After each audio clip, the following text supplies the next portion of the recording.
Sydney, what's your favorite scary movie? Got you there, didn't I? Yeah, I did ask what's your favorite scary movie bit, but not that first part. Though I was going to save this for next year, but I decided heck with.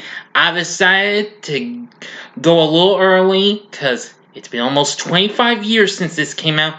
Let us talk about Wes Craven's popular horror flick, and the one that brought me into the world of horror flicks even after seeing a few horror sequels, Scream. Big D's Entertainment Rankings and Reviews.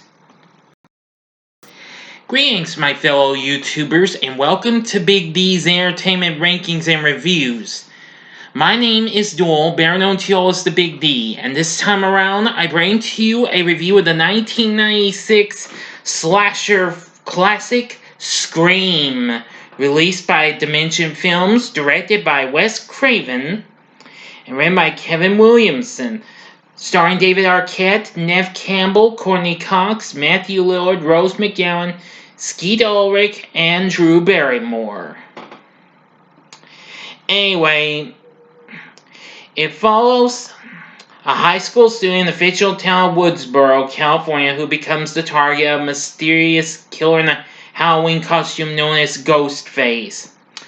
It combines black comedy and whodunit mystery with the violence of the slasher genre to satirize the cliches of the horror movie genre popularized in such films as Halloween, Friday the 13th, and of course Craven's own Nightmare on Elm Street.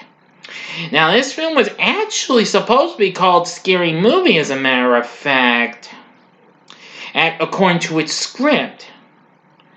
But it was retitled by the Weinstein brothers just before filming was complete. But anyway, Scary Movie would be title of a wild and crazy satire that would be released later in 2000. And it has since earned a cult status. So, let's get on to our story. Now, we start out with high school student Casey Becker, that's Drew Barrymore, who receives a flurried phone call from an unknown person, during which they discuss horror movies. Yes. And, well, she's about to watch a scary movie and stuff like that. And, well, reveals that her favorite horror flick was Halloween, with the guy who had the white mask stalking all the babysitters. The car, really like that. And, well, want to know what his favorite was. And she decided to go with Nightmare on Elm Street, and the killer's like, is that the one who had the guy that had knives for fingers? She's like, yeah, Freddy Krueger. He's like, Freddy, right, I like that movie. It was scary. It's like, well, the first one was, but the rest sucked. Yeah, it's like, wants to know her name. It's like, because I want to know who I'm looking at. Well, yeah. But soon, the caller turns sadistic and threatens her life. Hangs up on her when he tells her that they've got 800 numbers for that, and soon down again, she's like, listen, asshole. It's like, no, you listen to me, you old bitch. You hang up on me again, I'll gut you like a fish, understand? Yikes. And, well, even when she lies to the mysterious caller about not having a boyfriend and what have you, yes, screaming, says he'll be pissed with you, he's big, he plays football, he'll kick the shit out of you. He's like, I'm too scared, I'm shaking in my boots. His name wouldn't be Steve, would it? So she turns on the patio light and she sees her boyfriend Steve being held hostage on the patio and demands she answers questions about horror films. So they start out with, if she got it right, Steve lives.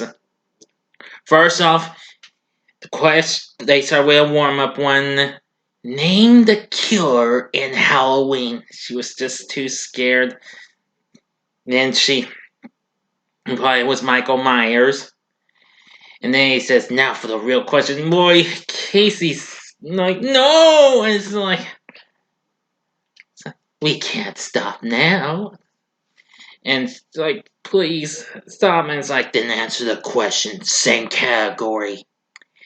Name the killer in Friday the 13th. She yells, it's Jason. It's like, I'm sorry, that's the wrong answer. It's like, no, it's not. It was Jason. It's like, I'm afraid not. No way. She yells, it was Jason. I saw that movie 20 times. And like, then you should know it was Jason's mother, Mrs. Voorhees. She was the original killer. Jason didn't show up until the sequel. I'm afraid that was a wrong answer. It's like, you tricked me, and it's like, lucky for you, there's a bonus round. But poor Steve, I'm afraid he's out. Yeah, he's completely gutted. That's freaky. And he was like, hey, we're not finished yet. Final question. So just leave me alone. It's like, answer the question, I will. What door am I at? There are two main doors to your home. The front door and the patio. If you get it right, you live. Well, apparently, Casey refuses to answer more, and soon the masked killer dressed as a ghost face attacks her, tries to get away, and she's murdered. And soon her parents come home, and they see that, well, as Casey was fixing popcorn and watch a movie, their parents soon go out, and there's a reference to Halloween to the last bit when Lori tells the two kids, Tommy and Lindsay, to go down the street to the McKenzie's house, tell them to call the police. Yeah, that's what Casey's dad tells, well, Casey's mother. But once she runs out, they found her corpse hanging from a tree. Oh, wow. Anyway, now, Sidney Prescott, that's Neve Campbell, who, of course, became a big star in this, even though she was currently starring on TV's Party of Five at the time. Well, the news media descend on the town and a police investigation begins on this little sitch. Now, apparently, Sidney appears to have heard something, and it's her boyfriend Billy Loomis, played by Skeet Ulrich. Yeah, well, her dad's about to leave, and well, so apparently they try to reconcile and what have you. Yeah, I'm sure you know the story and what have you. Really cool. But anyway, Sidney's struggling with the impending first anniversary of her mother's murder by her lover, Con Weary, played by Liev Schreiber in a brief appearance in the movie. But he makes more of an appearance in the next two movies. Anyway, apparently soon, well, she's having, bits of encounters, including a run with her friend Tatum Riley, played by Rose McGowan, in the film that kind of introduced us to her before she took over the role of playing Paige in the original Charmed, and also appearing in movies such as Jawbreaker and Devil in the Flesh. I'll review those sometime down the road. Let me see, where was I? Oh, yeah. Now, apparently, all sorts of investigators are in on this, including Gail Weathers, played by Courtney Cox, who, of course, you know her. She was big on TV's Friends at the time. Well, apparently, she gets a bit, into a little bit of an interview with the principal, Mr. Embry, who is played by Henry Winkler. Of course, you know him as best as the Fonz of TV's Happy Days fame. I will be talking about the animated series for that next month. And let's see. And Sheriff Burke, played by Joseph Whipp, who actually was in Nightmare on Elm Street, as a matter of fact. And soon, apparently, later on, Sidney's time with all these others, which included Billy, as well as Stu Mocker, played by Matthew Lillard, and Randy Meeks, played by Jamie Kennedy. Well, how about all sorts of things? Well, soon after that, Sidney's went home and went for Tim to pick her up and, well, do a little something. Sidney receives a mysterious phone call, and she thinks it's Randy calling. And so she's like, "What's your favorite scary movie?" It's like, "Oh, come on, you know I don't watch that shit." And it's like, "Why not? Too scared?" No, they're all the same. Just some killer stalking some big-breasted girl who supposedly not thinking so well going up the stairs when she should be running out the front door. It's insulting. Yeah, that's a great moment. But it reveals it's not Randy. And it's like, and well, it's going right, and or something like that. It's like, the question is, who am I? The question is, where am I? So where are you? It's like, your back porch. Yeah. And so she looks around. It's like, "Can you see me?" Acts like she's picking her nose, and one of like, "Hello." It's like, yeah, nice try. It's like, going now. It's like, "If you hang up, I'll kill you exactly like I did your mother." A shocked look appears on Sidney's face, like, "You don't want me to do that, Sidney. Your mother certainly did it." Boy, Sidney furiously says, "Fuck you, you creep." And suddenly the ghost face killer chases her, and boy, she manages to escape. Once she's trying to get through to the police via the internet on her computer, the killer vanishes. Soon Billy arrives shortly after, but after he drops his cell phone, Sidney suspects him of making the call and flees. Billy is arrested by Dewey Riley, the deputy sheriff, and Tatum's brother. So she apparently is under investigation, what have you, in ways. Tatum threatens Dewey with taking the Lord's name. It's like, the Lord's name in vain. He's like, "What did Mom say? When I wear this badge, you treat me like a man of the law." Well, they manage to get out, but soon Gail Weathers is there along with her cameraman, Kenny. They find her, but Tam's not too thrilled, and, well, Sydney's just trying to be nice and what have you in ways.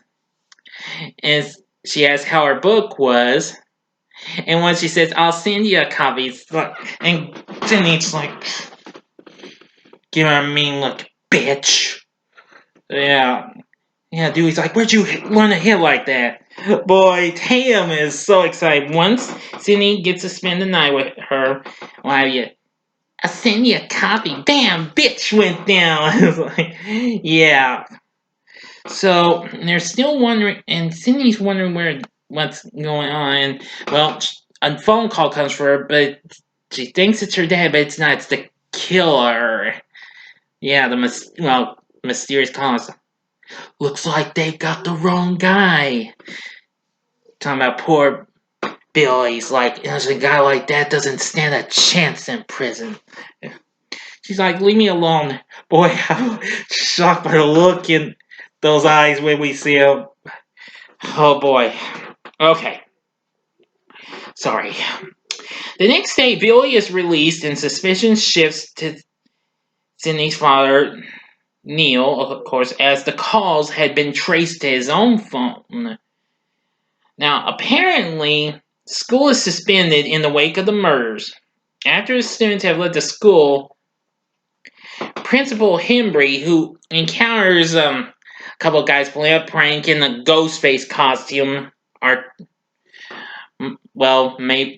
he's just checking stuff out and then hears some strange things. And man yells out, someone yells out some bad stuff, and we see the janitor dress up like Freddy Krueger, and his name's Fred. That's actually Wes Craven, but of course he was uncredited from that part. Once he comes in, the killer stabs him. Ooh.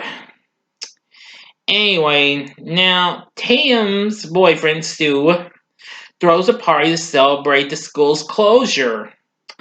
So, the party is attended by Sydney, Tatum, and Randy, and many other students. Now, Gail attends uninvited to cover the situation as she expects the killer to strike. Anyway, Dewey also looks out for the murderer at the party. Well, apparently things really go okay and smoothly until Tam goes for some beers and what have you, and apparently she encounters the Ghostface killer. Yeah, and this one she's like, acts like in a horror movie, like, so she could be the helpless victim. The Ghostface killer's like, okay, let's see, and she's like, no, please don't kill me, Mr. Ghostface. I want to be in the sequel. And scoffs, and it's like, cut out Casper, and then this killer cuts right onto Tatum's arm and tries to make a getaway in the doggy door and the garage door. Not really the best escape plan, folks. Note to self, don't try that, okay? That forced the killer to activate the garage door and crushes her neck with the garage door. Soon, Billy arrives to speak to Sydney privately, and the two ultimately consummate their relationship. While Dewey and Gale investigate a nearly abandoned car. Well, apparently, they're trying to... Well, Randy's trying to tell everybody about the rules and what have you. Can't drink or stuff like that. Can't have sex. And don't ever say, I'll be right back. Because you won't be back. She was like, want a beer? Yeah, I like one, says Randy. And she was like, I'll be right back. Oh, see there, now that's breaking the rule and what have you. Okay, I'll see you in the kitchen with a knife. So apparently, as they're watching Halloween and what have you, well, Randy answers the phone, and apparently they find out about Henry's death. And apparently many of the party attendees are drawn away. Well, leaving only a few of them. Gale and Dewey, having discovered that the car belongs to Mr. Prescott, soon return to the house. Okay, now to the final act and ending. You got 5 seconds to stop this video. Go to the description box below. Fast forward to the time below. Here we go. Okay, you've been warned. After having a little sex, Sydney and Billy are attacked by the killer, who ostensibly kills Billy. Sydney narrowly escapes from the house and seeks help from Kenny. Well, and apparently Sydney soon discovers Tatum. Corpse in a way, and then once she manages to get to where Kenny is in the news van, they learn that the killer is going after Randy, but they had a little slight delay with their cameras, and soon the killer slashes Kenny's for a false death. Sydney then tries to flee again, and they believe that Sydney's dad is the killer and has come to the party to continue his spree. Gail tries to escape in her van. But apparently she discovers Kenny's body was on top, tries to get off the windshield, and, well, apparently drives off the road to avoid hitting Sydney and crashes. Meanwhile, Dewey is stabbed in the back while investigating in the house, and Sydney takes his gun. Stu and Randy appear and accuse each other of being the killer. Yeah, apparently, Sydney retreats into the house where she finds Billy wounded but still alive. She gives Billy the gun and he lets Randy into the house and shoots him and what have you. But anyway, you may know the rest. And they had these little chorus like, "Surprise, Sydney." Yeah, says Stu. And Billy's like, "What's the matter, Sydney? You look like you've seen a ghost." And Billy reveals that he feigned his injuries and is actually the killer, with Stu as his accomplice. Well, yeah, that's what happened. They even shoot Randy as Billy has the gun. And Randy's like, "Everybody's gone mad," and Billy's like, "We all go a little mad sometimes." And Anthony Perkins, Psycho, yeah. Oh, that stuff. That happens before the kitchen bed, so I got a little behind. My apologies. Anyway, Billy and Stu discuss their plan to kill Sydney and frame the murder spree on her father, whom they have taken hostage. The pair also reveal that they murdered her mother and framed Colin Weary for it. She was having an affair with Billy's father, which drove his mother away. Gail survived the crash, intervenes, and Sydney takes advantage of this to turn the tables on her attackers. Apparently, Gail gets knocked out, but anyway, knocks out Billy and drops a television on Stu's head, giving him his night to fry. Billy then awakens and attacks Sydney, but Gail manages to shoot him. Randy is revealed to be wounded but alive, and remarks that the killer always resurfaces for one last scare.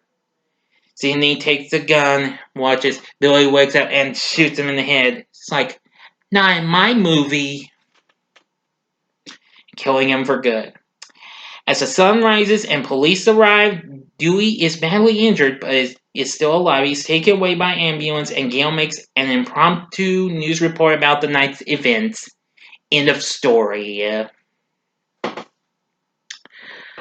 So what did I think of Scream? I gotta say, I love it. I love it. It's a classic. I mean, a lot of my Juliets and friends in school actually like this, and that what kind of convinced me to give horror another chance, even though I've only seen some movies in the last few years, like Nightmare on Elm Street 4 and Child's Play 2 and 3. But that changed when I saw Scream. I really loved it. Now, I've seen this more times than any of the other movies. Now, don't get me wrong. I know a lot of people might like the second one, which I'm understanding. It came out later on in '97, and then 3 years later, the third one followed, and then it was 11 years later we got a fourth one. Anyway, this was just so much of a good, fun-filled experience. I loved it. The cast was great. The story was great. Oh, and the music was great. Done by Marco Beltrami, who absolutely really did well. Anyway, a lot of people liked it. Mostly some teens and what have you, I bet. I should know. Anyway, this film went on to win lots of awards, including the MTV Movie Award for Best Movie, which, fun fact, I actually voted for Scream, as a matter of fact. Yeah, that was the time I actually got MTV on satellite, and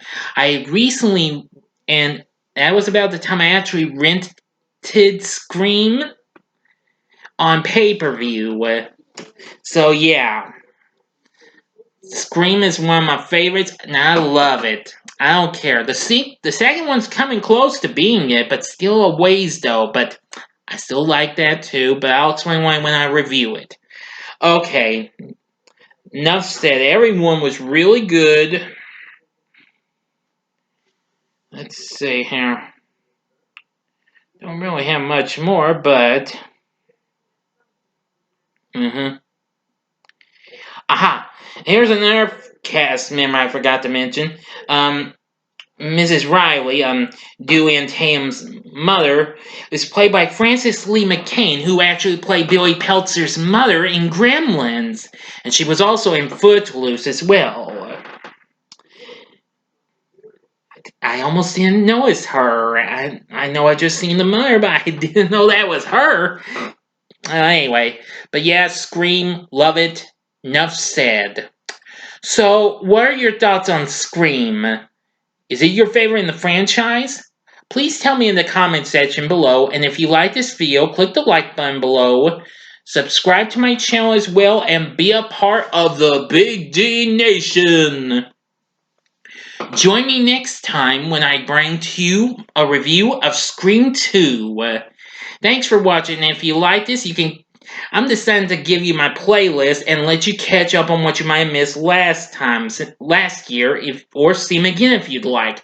The upper left-hand corner is my Halloween playlist. The upper right-hand corner is my Friday the 13th playlist.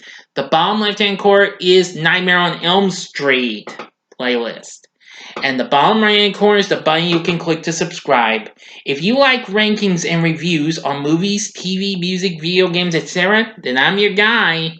Thanks for watching, and get ready, because this Saturday night, on Halloween night, at 6 o'clock Central Time, be ready for a Halloween live stream with yours truly. I'm going to be doing three Halloween movies. The original from 1978, the original Halloween 2, and Halloween 2018. So be here on YouTube at 6 o'clock Central Time, Halloween night, for Big D Live Halloween live stream. Okay, thanks again for watching my review of Scream, and until next time, I'm the Big D saying, see ya.